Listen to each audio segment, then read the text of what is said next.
Hello সবাইকে, good morning. আজকে সকাল সকাল একটা মজার জিনিস হয়েছে। সেটা হচ্ছে আমার তো জিও মার্ট থেকে পার্সেল অর্ডার করা ছিল।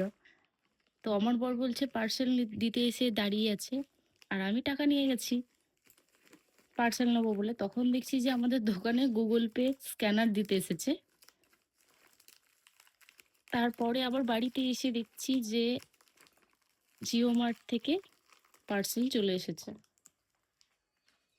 আবার ফোন করেছে, আমি আবার ধরেছি একই জায়গায়।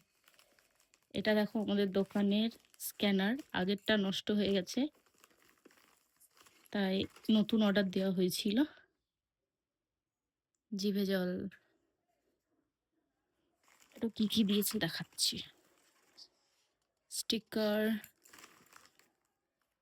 এটা লাগাবার স্ট্যান্ড, ছোট্ট একটা স্ক্যানার, বাস আর কিচ্ছু নেই।